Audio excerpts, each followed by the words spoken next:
మద్యం కేసులో clean chit సంబంధించినటువంటి వార్త కనబడుతుంది. నిన్న ఢిల్లీ మాజీ ముఖ్యమంత్రి అయినటువంటి కేజ్రీవాల్ కంటతడి పెట్టడం జరిగింది. ఏది నేను అవినీతి లేనటువంటి సమాజాన్ని వాళ్ళ పార్టీ గుర్తైనటువంటి చీపురుతోటి ఊడ్చి పడేస్తానని చెప్పేసి అన్నాడు.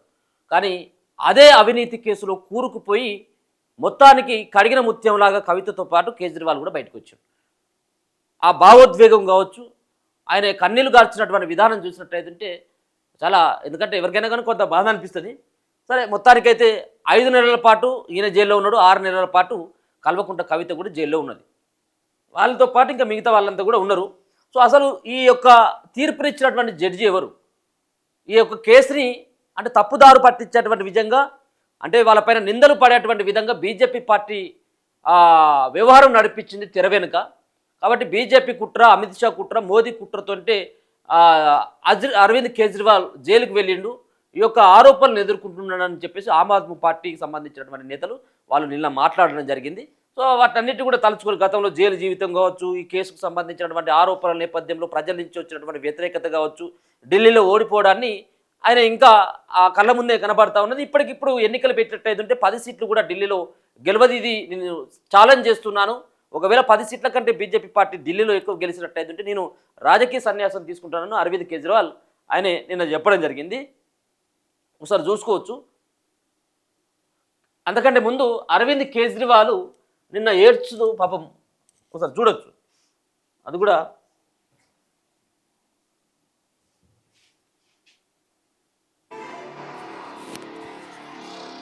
केजरीवाल भ्रष्ट है, केजरीवाल भ्रष्ट है।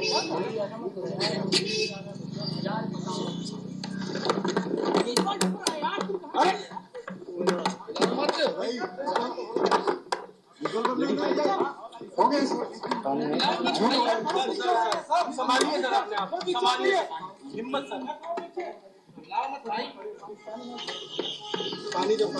केजरीवाल भ्रष्ट नहीं है। मैंने केवल अपनी जिंदगी में ईमानदारी कमाई है। इन्होंने झूठा केस लगाया और आज ये साबित हो गया। कोर्ट ने कहा है ఆయన 2 సార్లు అంటే ముఖ్యమంత్రిగా గెలిచినటువంటి వ్యక్తి ఆయనే. ఢిల్లీలో ఒకసారి ఆరోపణలు వచ్చినటువంటి నేపథ్యంలో మొత్తం ప్రభుత్వాన్ని రద్దు చేసుకుని మళ్ళీ ఎన్నికలకు పోయి మళ్ళీ విజయం సాధించినటువంటి వ్యక్తి అరవింద్ కేజ్రీవాల్. ఆయనతో పాటు ఈయన పక్కనే మనీష్ సిసోడియా కూడా కనబడుతున్నాడు. ఢిల్లీ ఉప ముఖ్యమంత్రిగా పనిచేసినటువంటి ఆయన కూడా నిన్న బెయిల్ రావడం జరిగింది. సో వీటన్నిటికంటే ముందు అరవింద్ కేజ్రీవాల్ విషయం కావచ్చు, ఈ అంత కవిత విషయం మాట్లాడుకున్నటువంటి ముందు అసలు ఈ తీర్పు ఇచ్చినటువంటి జడ్జి ఎవరు అన్నటువంటి దానిపైన ఇప్పుడు ప్రధానంగా ఆయన గురించే చర్చ నడుస్తూ ఉన్నది. అంటే ఇంత ఈ రకమైనటువంటి తీర్పుని ఎట్లా వెల్లడించిందో, అసలు ఈయన ఎవరు, ఈ స్పెషల్ జడ్జి ఎవరు అన్నటువంటి దానిపైనే ఒక చర్చ నడుస్తున్నది. దానికి కొన్ని ఉదాహరణలు చెప్పేటువంటి ప్రయత్నం చేస్తే ఈ పేపర్లో కూడా ఈయన ఎవరు అనేటువంటిది కూడా రాయడం జరిగింది. ఎవరి జితేంద్ర సింగ్ మద్యం కేసులో సంచలన తీర్పు ఇచ్చినటువంటి రౌస్ అవెన్యూ కోర్టు ప్రత్యేక జడ్జి ఈయనే ఈ జడ్జి. మరి ఒక పక్కన సిబిఐ పెట్టినటువంటి కేసు, ఇది సమర్థమైనటువంటి కేసు కాదు ఇది అంటూ సిబిఐ పైనే చాలా ఆయన కోపానికి రావడం జరిగింది. నిన్న మద్యం కేసులో సంచలన తీర్పు ఇచ్చిన రౌస్ అవెన్యూ కోర్టు ప్రత్యేక జడ్జి సిబిఐ తీరుపై విమర్శలు గుప్పిస్తూ ఆయన చేసిన వ్యాఖ్యలపై సర్వత్రా ఇప్పుడు చర్చ నడుస్తున్నది. ఆయన ఏమని చెప్పేసి అన్నాడు నిన్న అంటే, ఢిల్లీ మద్యం కుంభకోణం కేసులో మాజీ సీఎం కేజ్రీవాల్, మాజీ డిప్యూటీ సీఎం మనీష్ సిసోడియా, మాజీ ఎమ్మెల్సీ కల్వకుంట్ల కవితతో సహా 23 మందిని నిర్దోషులుగా ప్రకటిస్తూ శుక్రవారం రౌస్ అవెన్యూ కోర్టు ప్రత్యేక జడ్జి జితేంద్ర ప్రతాప్ సింగ్ వెలువరించిన 598 పేజీల తీర్పు రాజకీయ న్యాయ వర్గాల్లో సంచలనం సృష్టిస్తుంది. దేశంలో అత్యున్నత దర్యాప్తు సంస్థ అయిన సిబిఐకే అక్షరగ్రహణం లేదని, అభూత కల్పనలు, తప్పుడు సాక్ష్యాధారాల ఆధారంగా తన ఛార్జిషీట్ను రూపొందించిందని ఆయన చేసిన వ్యాఖ్యలు సర్వత్రా చర్చనీయాంశం అవుతున్నాయి. ఢిల్లీ యూనివర్సిటీ నుంచి జితేంద్ర సింగ్ లా డిగ్రీ పొందారు. ఢిల్లీ జ్యుడిషియల్ సర్వీస్లో సీనియర్ అధికారిగా గుర్తింపు తెచ్చుకున్నారు. 2024 అక్టోబర్ నుంచి రౌస్ అవెన్యూ కోర్టు అదనపు సెషన్స్ జడ్జిగా కొనసాగుతున్న ఆయన ప్రత్యేక జడ్జి కింద అవినీతి నిరోధక చట్టానికి సంబంధించిన సిబిఐ కేసులను విచారిస్తున్నారు.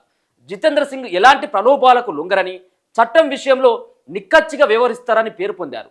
ఢిల్లీ మద్యం కుంభకోణానికి సంబంధించి కేవలం అప్రూవర్ల ప్రకటన ఆధారంగా సిబిఐ లాంటి సంస్థ కేసును నిర్మించినందుకు తీవ్రంగా విమర్శించారు. నిర్మాణాత్మక సాక్ష్యాలేవి లేకుండా సిబిఐ కథలు అల్లిందని అప్రూవర్ల మాటలని వేదంగా భావించిందని ఇలా ఆధారపడడం రాజ్యాంగ సూత్రాలకు విరుద్ధమని ఆక్షేపించారు. మొత్తం సిబిఐ పరిశోధన జరిపిన తీరునే తప్పుపట్టిన జితేంద్ర సింగ్ సిబిఐ పరిశోధన అధికారిపైనే శాఖాపరమైనటువంటి దర్యాప్తుకు ఆదేశించడం గమనార్హం. ఏది సిబిఐ అధికారి ఎవరైతే ఉన్నారో పరిశోధన అధికారి ఆ యొక్క సిబిఐ అధికారిపైనే ఆయన ఆగ్రహం వ్యక్తం చేయడం జరిగింది, ఆక్రోశం వ్యక్తం చేయడం జరిగింది. ఆయనకు పైన ఆయన ఈ కేసులో ఏ విధమైనటువంటి సాక్ష్యాలను పరిగణలోకి తీసుకొని ఈ యొక్క కేసును పెట్టిండు, కేవలం అప్రూవర్లు ఇచ్చినటువంటి వాంగ్మూలాలని దృష్టిలో పెట్టుకొని కేసులు ఏ విధంగా నమోదు చేస్తారు, దానిపైన మీ యొక్క వివరణ ఏంటిది అంటూ మీరు ఆయన పైన దర్యాప్తుకు సైతం కూడా ఆయన ఆదేశించడం జరిగింది. అంటే నిర్మాణాత్మకమైనటువంటి సాక్ష్యాలు లేకుండా కొన్ని కట్టుకథలు అల్లి కేసులు నమోదు చేసిండు అనేది ఆయన చెప్పినటువంటి అంశం. ఈయన బ్యాక్గ్రౌండ్ కనుక చూసినట్టయితే ఉంటే 2024 అక్టోబర్ నుంచి ఆయన రెవెన్యూ రౌస్ అవెన్యూ కోర్టు అదనపు స్పెషల్ జడ్జిగా 2024 నుంచి ఆయన కొనసాగుతున్నారట. ఆయనకు చాలా మంచి పేరున్నది. ఎవరికి ఏ ప్రలోభాలకు కానీ, రాజకీయ ప్రలోభాలకు కానీ, ఆర్థిక ప్రయోజనాలకు అంటే మెజార్టీగా అట్టే ఉంటారు అనుకో. కానీ ఇంకా ఈయనది స్పెషల్గా మనం చెప్పుకోదగ్గటువంటిది. మనం ఈయన యొక్క తీర్పును మనం ప్రధానంగా చెప్పుకోవచ్చు ఈ కేసులో. దీంట్లో భాగంగానే గతంలో బీజేపీ పార్టీ ఢిల్లీ గడ్డపైన కాషాయ జెండా ఎగరాలంటే అక్కడ ఉన్నటువంటి అరవింద్ కేజ్రీవాల్ని ఎదిరించేటువంటి అంటే ప్రత్యేకంగా పోయి మనం ఢీకొట్టేటువంటి పరిస్థితి లేదు. కాబట్టి అరవింద్ కేజ్రీవాల్ని ఈ యొక్క ఢిల్లీ లిక్కర్ స్కామ్ ఈ స్కామ్లో ఇరికించినట్టయితే ఒక అవినీతి లేకుండా చేస్తానని చెప్పేసి అన్నటువంటి అరవింద్ కేజ్రీవాల్కి అవినీతి మరక అంటించి ప్రజల ముందు దోషిగా నిలబెడితే మాత్రమే ఢిల్లీని మనం స్వాధీనం చేసుకోవచ్చు అన్నటువంటి ఒక ఆలోచన చేసినటువంటి బీజేపీ పార్టీ అక్కడ అరవింద్ కేజ్రీవాల్ని ఆమ్ ఆద్మీ పార్టీని దెబ్బ కొట్టేందుకు ఈ యొక్క ఢిల్లీ లిక్కర్ స్కామ్ అన్నటువంటి కేసును ముందట పెట్టి వాళ్ళు రాజకీయ ప్రయోజనాల కోసం ఢిల్లీని ఏలాలన్నటువంటి ఒక ఆలోచనతో బీజేపీ ప్రయత్నం చేసింది అన్నటువంటి ఆరోపణలు బలంగా వినబడ్డాయి గతంలో. అందుకోసం అని చెప్పేసి అరవింద్ కేజ్రీవాల్కి ఈ లిక్కర్ స్కామ్కి ముడిపెట్టేసి అక్కడ కాషాయ పార్టీ అయినటువంటి బీజేపీ పార్టీ గెలిచింది అనేది చాలామంది చెప్తున్నటువంటి మాట. ఇది బహిరంగ రహస్యం. కాబట్టి ఇప్పుడు వచ్చినటువంటి తీర్పు ఆధారంగా రేపు ఢిల్లీలో ఏం జరగబోతుందో ఎవరికి అర్థం కాదు. అంటే రేపంటే మళ్ళీ వచ్చేటువంటి ఎన్నికల వరకు లేకపోతే ఫ్యూచర్లో ఉన్నటువంటి ఎన్నికలకి ఇలా హీరోగానే చూస్తారు. ఇప్పుడు అరవింద్ కేజ్రీవాల్ హీరోగానే చూస్తారు. ఎందుకంటే అక్కడ ఉన్నటువంటి ఆ మరకని ఇప్పుడు వాళ్ళు తూడ్చిపెట్టడం జరిగింది ఇప్పుడు ఉన్నటువంటి ఈ జడ్జి ఇచ్చినటువంటి తీర్పు ప్రకారం. సో ఆయన సంబంధించినటువంటిది ఈయన గురించే ప్రత్యేకమైనటువంటి చర్చ నడుస్తూ ఉన్నది. ఆయన నిన్న ఏమేమని చెప్పడం జరిగింది కోర్టులో అనేది కూడా చూద్దాం. నిన్న ఆకాశం కూలినా సరే న్యాయం జరగాలి ఆయన మాట చెప్పిండు. తీర్పులో rows avenue court special judge కీలకమైనటువంటి వ్యాఖ్యలు చేయడం జరిగింది. ఆకాశం కూలినా సరే న్యాయం మాత్రం జరగాలి. చాలామంది మాట్లాడుతూ ఉంటారు, చట్టం తన పని తాను చేసుకుంటుంది, న్యాయం ఎప్పటికైనా గెలుస్తుంది, ధర్మం ఎప్పటికైనా గెలుస్తుంది నిలుస్తుందని చెప్పి చాలామంది చెప్తా ఉంటారు. అంటే కొన్ని తీర్పులు చూసిన తర్వాత వాస్తవంగా కూడా చాలామంది ఉంటుంది వాళ్ళు కూడా న్యాయమైనటువంటి తీర్పులు ఇవ్వాలని ఉంటుంది. కానీ కొన్ని ప్రలోభాలు లేకపోతే ఇంకా రాజకీయ ప్రయోజనాల కోసం కొంతమంది ఉండొచ్చేమో మనకు తెలియదు. కానీ ఇటువంటి తీర్పులు వచ్చిన తర్వాత నిజంగా న్యాయం బతికే ఉంది అని చెప్పేసి ప్రజలకు కొంత విశ్వాసం కలిగేలాగా ఈ తీర్పు అయితే కనబడుతుంది. సరే ఇంకా వెనకేమటి ఏం జరిగింది తర్వాత ఏం జరుగుతుందని తర్వాత తెలియదు. కానీ సో అప్రూవర్ల వాంగ్మూలాన్ని తిరిగిలేనటువంటి సత్యంగా భావిస్తారా మీరు? అంటే అప్రూవర్లు వాళ్ళు ఎవరైతే అప్రూవర్లుగా మారిపోయినటువంటి వాళ్ళు వాంగ్మూలం 100 రకాలుగా ఇస్తారు. కాబట్టి వాటినే మీరు పరిగణలోకి తీసుకొని ఇదే ఫైనల్ జడ్జిమెంట్ అని చెప్పేసి తేల్చేయడం సరికాదు అంటూ ఆయన నిన్న మాట్లాడడం జరిగింది. అప్రూవర్ వాంగ్మూలం తిరుగులేని సత్యమా? అప్రూవర్ ఇచ్చే వాంగ్మూలం సహజంగానే అనుమానాస్పదమైనదని దానిని చాలా జాగ్రత్తగా స్వీకరించాలనేది నేర చట్టశాస్త్రంలో స్థిరపడిన సూత్రం. అయినప్పటికీ ప్రస్తుత కేసులో దర్యాప్తు సంస్థ అనుసరించిన విధానం ఈ నియామకానికి విరుద్ధంగా ఉంది. అప్రూవర్ వాంగ్మూలాలను తిరుగులేని సత్యాలుగా భావించి వాటికి ఎటువంటి విమర్శనాత్మక పరిశీలన లేకుండా ప్రాసిక్యూషన్ కేసుకి వెన్నుముకగా మార్చారంటూ నిన్న ఆయన మాట్లాడడం జరిగింది. అలాగే PMLAతో వ్యక్తుల స్వేచ్ఛకు పదే విఘాతం, మనీ లాండరింగ్ నిరోధక చట్టం కింద ఒక నేరం జరిగిందనే అంచనాపై వ్యక్తుల స్వేచ్ఛకు విఘాతం కలుగుతున్న సందర్భాలు ఈ కోర్టు దృష్టికి పదే వస్తున్నాయి. కఠినమైన బెయిల్ నిబంధనల కారణంగా నిందితులు విచారణకు ముందే దీర్ఘకాలం జైలులో ఉండాల్సి వస్తుంది. అసలు నేరానికి సంబంధించిన వాస్తవాలను కోర్టు పరీక్షించక ముందే అరెస్టులు, సుదీర్ఘ కస్టడీ వంటి కఠిన చర్యలు తీసుకుంటున్నారు. ఫలితంగా ఒక వ్యక్తి స్వేచ్ఛ భవిష్యత్తులో తేలబోయే ఒక అనిశ్చిత ఫలితంపై ఆధారపడి అరించుకుపోతుంది. అంటే కోర్టు పూర్తిగా దీనిపైన దృష్టి సారించే ముందుకే, తుది తీర్పు రాకముందుకే ఇటువంటి పరిణామాలు ఇది సరైనటువంటిది కాదు. కోర్టు మౌనంగా ఉండదు. సాధారణంగా దర్యాప్తు విచక్షణను తప్పుపట్టేలా ఉండే వ్యాఖ్యలు చేయడానికి కోర్టులు వెనుకాడుతాయి. అయితే కొన్ని సందర్భాలలో లోపాలు ఎంత ప్రాథమికంగా ఉంటాయంటే అలాంటి సందర్భాల్లో న్యాయస్థానాలు మౌనంగా ఉండటం విధి నిర్వహణ నుండి తప్పుకోవడమే అవుతుంది.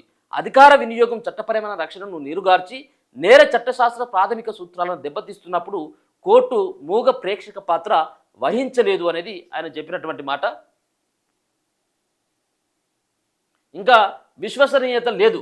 ఖచ్చితమైన అత్యంత శ్రమతో కూడిన విచారణ అనంతరం 2 నెలలకు పైన సమయం వెచ్చించి అపారమైన డాక్యుమెంటరీ సమాచారాన్ని దాదాపు 300 మంది ప్రాసిక్యూషన్ సాక్షుల వాంగ్మూలాలను సమగ్రంగా పరిశీలించిన మీదట ఈ కేసులో కనీస ప్రాథమిక అనుమానం కూడా కనిపించడం లేదని ఈ కోర్టు నిస్సందేహంగా భావిస్తుంది. అంతేకాదు నేర చట్ట సూత్రాల ప్రకారం విచారణకు ముందుకు తీసుకెళ్లడానికి అవసరమైన తీవ్రమైనటువంటి అనుమానం అసలే లేదని భావిస్తుంది. సిబిఐ ప్రతిపాదించిన ఈ ఎక్సైజ్ పాలసీ కేసు న్యాయపరమైన పరిశీలనను తట్టుకోలేకపోతుంది, పూర్తిగా విశ్వసనీయత కోల్పోయిందంటూ నిన్న ఆ జడ్జు మాట్లాడినటువంటి మాట చూసుకోవచ్చు. ఇక్కడ మద్యం కుంభకోణం కేసులో కేజ్రీవాల్ తదితరులను నిర్దోషులుగా పేర్కొంటూ ఇచ్చినటువంటి 598 పేజీల సుదీర్ఘ తీర్పులో Rouse Avenue court special judge Jitender Singh పలు కీలక వ్యాఖ్యలు చేశారు. ఈ తీర్పు రాస్తున్నప్పుడు మార్టిన్ లూథర్ కింగ్ జూనియర్ చెప్పిన అన్యాయం ఎక్కడ జరిగినా అది అన్ని చోట్ల న్యాయానికి ముప్పు అనే మాటలను ఆకాశం కూలిపోయినా సరే న్యాయం జరగాలి అనే సూత్రాన్ని గుర్తు చేసుకుంటున్నాను. న్యాయ వ్యవస్థ పని ఒక అనుకూలమైన ఫలితాన్ని ఇవ్వడం లేదా ఒక వర్గం చెప్పే కథనాన్ని సమర్థించడం కాదు, చట్టబద్ధమైన పాలనను కాపాడడం. ఈ ఆదర్శాలకు కట్టుబడి ఉన్నప్పుడే న్యాయ వ్యవస్థపై పౌరుల నమ్మకం నిలుస్తుంది అని ఆయన పేర్కొన్నారు. ఆయన తీర్పులోని కొన్ని ముఖ్యాంశాలు ఒకసారి చూసినట్లయితే అది న్యాయ వైఫల్యమే.